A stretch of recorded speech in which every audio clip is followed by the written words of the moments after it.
bit about your song, Telling Myself, no pun intended. Yeah, so Telling Myself, first of all, thank you for having me. Hi. Telling Myself is about when you get out of a relationship and you're sort of looking back at it like, was this really as great as we thought it was? Like, you know, there was so much fighting between everything, and you're sort of like, it's all the things that you tell yourself when you get out of a relationship. Like, was this really good? Was this not good? And you're trying to convince yourself to get over that person. You might look at it like it was a bad relationship or the other way around. So, yeah, it's just about all those questions that you have after a relationship ends. Well, I want to start the show off with it. I do this thing called my MVP, my most valuable play, and Telling Myself is my MVP today.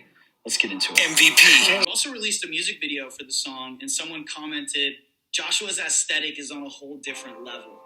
What were you thinking for the concept of the video, and is this something that comes to you like while you're in the studio, while you're recording the record? Yeah, I mean, I recorded the record like a year ago, I'm pretty sure. So I wasn't thinking about music video at the time, but when it came time to think of ideas, I kind of huddled with my team and we came up with this idea of Bonnie and Clyde and sort of like bringing that back in a new way, because like the song is about, a sort of toxic relationship where they bring out the worst in each other. And so we thought Bonnie and Clyde is like the perfect example of that. And I have a great team around me that like really supported that idea and was able to help me get the vision across. So I'm really proud of how it turned out. Yeah, you should be, man. It looks great. Thanks, dude. A lot of the world knows you from High School Musical, the series. I'm curious to know more about you, though. Where did your love for singing and acting come from? Yeah, when I was like 7, my dad taught me how to play drums because my church needed a drummer. So I would play every Sunday. He'd play the keys and I'd play the drums. And that sort of, introduced me to music. And then around that time, too, my sisters had been doing musical theater. And I actually auditioned for High School Musical at my community theater production. And that was like my first show. So that introduced me to the whole world. And I obviously fell in love with it since then. And then, I just kept doing musical theater until I was about 16. And that's when I moved to LA and started giving it a go out here. Wow. And then it comes full circle. That's insane. Yeah, it was pretty nice. I actually forgot that was my first show when I booked High School Musical, the series. And it took like a couple months for me to realize that I had done that when I was 7. That's insane. I was a JV jock. It was very exciting. What were you listening to growing up? And my dad was basically always playing music. They played a lot of classical music when I was like really young. So I'm super into classical music and jazz. Like Steely Dan, Billy Joel, Queen, the Beatles, all those guys are like, they were definitely a big influence growing up for me. Yeah, I mean, Freddie Mercury, hands down, is like the best vocalist of all time. The Queen is one of my mom's favorite and performer. Bands. Dude, just all around everything, just a total badass. He is for sure one of the best of the best. I want to get into your record, Sorry. What can you tell us, about this song before we get into it? Yeah, it's kind of a third-person point of view on someone else's relationship. My friend had basically been through a breakup, and this guy just dumped her out of nowhere. And I was like, he's going to be sorry. And then I was writing like the next day, and I was just thinking about that concept.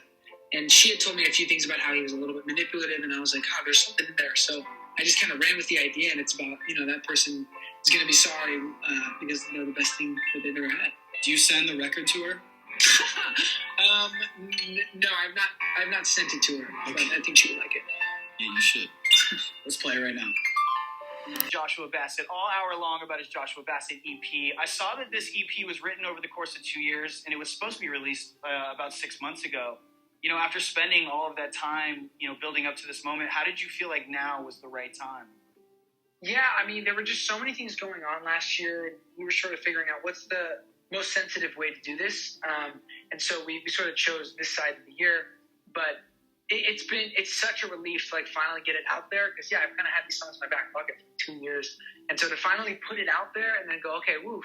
And like, thankfully, like people are enjoying it, but also I'm like, okay, now that that's out of the way, I'm looking forward to what's next. And I'm excited to hunker down and crank out the album.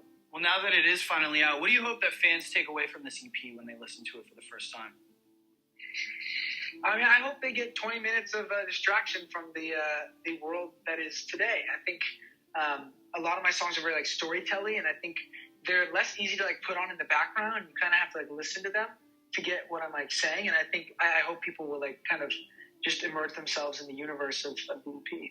I'm playing Do It All Again next. On this song, you say, I'm still learning how to love, which I feel like is not talked about enough. I love the idea that we're all kind of learning along the way. What does this song mean to you? Yeah, I mean, it's the thing where it's like, you get out of a relationship and you're sort of thinking back to it and you're like, oh, there's all these ways where I could have been better or this could have been better, and I don't really know what I'm doing, but I do know that I would do this all again because you were worth it all. That's like a lot of the lyrics in the song. So, that's really the concept. It's like, I know that we weren't perfect and I know that things were messy and I screwed up, you screwed up, but I wouldn't trade it for the world and I would do it all again. We're going to play it right now. Joshua Bassett, more with him coming up right after. That was Lie, Lie, Lie. When did you make this song? And kind of take us through the process of how it began. I know you were hopping around on instruments. Like, where did you kind of start the idea for Lie, Lie, Lie? Yeah, I mean, my friend told me that another friend had been saying some stuff about me behind my back, and I kind of let it go. And that night, I was like playing my guitar, and I remembered that, and I got really angry. And I literally was just standing in my kitchen in my underwear at like 2 a.m, holding my guitar, my poor neighbors, but I just went ham, and I like wrote the song in a matter of minutes. It was just like it all kind of came out. And so that was like the start of that one. It's evolved over time, but that's how I wrote it. 2 a.m. in my underwear. Can you give us a little bit behind the scenes, into your studio or writing sessions? Like, what are they like? Kind of paint a picture for us. Yeah, I mean, a lot of times I go into sessions with a song already fully written, which isn't always the case now, but a lot of times I just show up. I either have a concept for a song or a song written, and then, it's really just whatever happens first. A lot of times you'll lay down like a guitar or piano and then just do like a quick demo vocal to get the idea across. And then you sort of build the track around it, jump around, work on arrangement. But it really is spontaneous every time. There's no method that I have. It's just whatever I'm feeling in the moment, whatever inspiration I have. If there's a bass line that pops into my head, I grab the bass and I lay it down as fast as possible. And then I'm like, oh, this cool rhythm would be cool here. So I jump to a drum set, lay it down, and then, we sort of piece it together from there. Yeah, I think I abuse my voice memos in my iPhone, Like there's just thousands and thousands of voice memos. Well, dude, the guitar and telling myself is a voice memo guitar.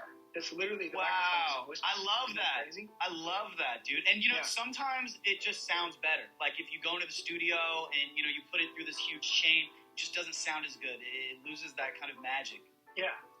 Yeah, dude. Why overcomplicate? It's super simple. I mean, half of Charlie Puth's album was on voice notes. That's why it's called voice notes. Yeah. Well, I want to get into one of my favorites. It's called Only a Matter of Time. That was Heaven Is You by Joshua Bassett. This is definitely a fan favorite. I want to know how this song came together, and I heard that this song was also co-written by a previous guest and friend of the show, Sabrina Carpenter. Yeah, so I had that concept for the song, and I was just messing around with that idea of this idea of heaven is some destination that you get to when you die versus it being right here and right now, and specifically finding that heaven, quote unquote, in a specific person. And so after I had that concept, I just kind of ran with it, and I couldn't be prouder of that song. That's awesome, man. I saw that you guys also had a collab. It didn't make it to the EP, which is extremely common. You write a ton of songs, and some of them don't make the cut. But what can you tell us about that collaboration, and do you think you'll ever release it? Yeah, I mean, I can't tell the future. We will see. But Sabrina Carpenter is an absolute gem. Working with her was incredible, and that I'm so proud of that song. And if and when the time is right, then for sure it will come out because I really am proud of that one. But for now, just stay tuned. I feel like almost every artist is doing kind of, a remix or a deluxe edition, of any kind of EP or album. Do you see yourself doing that in the future? Absolutely. I was even thinking of driving in today. I was like, oh, there's all these different things where I want to release an EP of just voice memos. I want to release, I'm totally down to do all that kind of stuff and, keep growing. And as I do grow, sort of try and make things as good as they can possibly be. Yeah. And, as you're kind of giving us the behind the scenes of the making of this EP, I'm curious, how many songs did you make before deciding on the 6 that made the EP? I mean, I would say these are my best 6 songs that I've written since I started writing music. So however many songs I've written since I was 15, I would say were all the contenders. But I think just over time, these 6 were the strongest that really stood out to people, including myself. I would always come back to these 6. And so it really just made sense to give them all the attention and really just focus on the core 6 songs that I thought were really my best. Yeah, man, the best song always wins. Yeah, man. I will be continuing my conversation with Joshua Bassett as we break down his self-titled EP right after I play Honeymoon Fades. by Sabrina Carpenter. Anyone Else by Joshua Bassett. A little bonus track I wanted to play for you all. Now let's get into some quick fire questions with Joshua. What's the first thing you do when you wake up? Meditate. Nice. For an hour. That's awesome. I tried to get into like transcendental meditation, and I'm so ADHD, dude. I haven't been able to crack it. It's tough, dude. I'm telling you, it is so hard. I have to like sometimes like sit outside in the cold, like on a balcony or somewhere, so that I'm like forced to be there and I can't leave. I can't bring my phone or anything, so I just have to sit there in the moment. Because if I do it in like my bed or I try and like sit on the couch and meditate, I'm going to fall back asleep. What's the last thing you do before you go to bed? I kind of plan out my next day, honestly. I just make a list of all the things I need to do at what time so that I have like a schedule ready to go for the next day. Yeah, I know. Or a bath sometimes. A bath. I tell like, you know, all my friends, like making lists is so important and it's been so productive for me. Even if it's little things like making the bed or doing the laundry, because as you go throughout your day, you get these things done. At the end of the day, you have this whole list of things that you got to accomplish, and you kind of build up that energy to the next day. Yeah, and then also, like, if you make your bed and you do the laundry or whatever, and you check those off your list, you actually get a dopamine hit in your head. And it's more of an incentive to keep doing that. Same thing when you eat, like, if the first meal of the day you eat is healthy, you're more likely to eat a healthy meal for lunch and dinner because you're like, well, I've already gotten this far. I already ate healthy. I don't want to screw up my streak. And I think the opposite is true. When you eat garbage for breakfast, you're like, oh, well, I already screwed up my breakfast, so 100%. I could probably just eat garbage again. Yeah. So, and speaking of food, are you someone who cooks or do you Postmate? I Postmate, dude. It's chronic. I have a serious problem with Postmating. I can't even say that I've really tried to cook. Like, I've tried, but not really. I give up so quickly.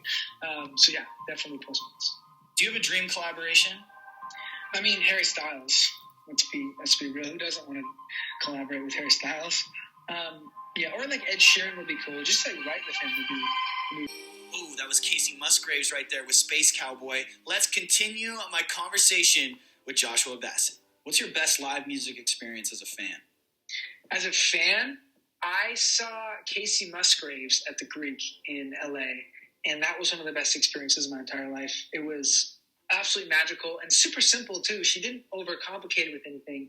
It was super simple, but Casey herself was like an angel, so she made that show really special. What's something that interests you that you think more people should pay attention to? Reading. I read a lot.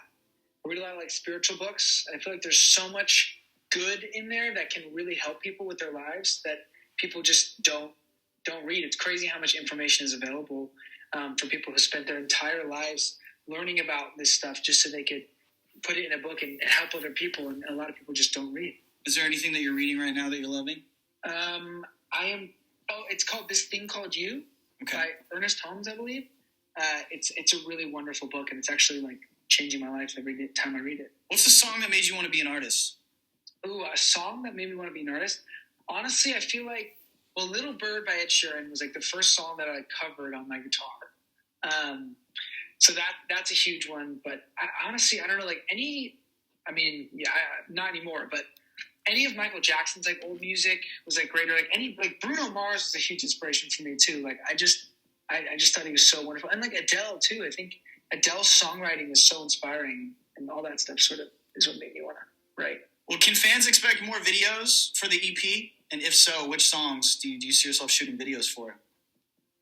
I have ideas for all of them. So whenever I can get around to it, between shooting schedules and recording the next album, I'll absolutely be doing my best to get those out. But I'm very excited. If there was any song that you would want, to get a remix, which song would it be and who would you want on it?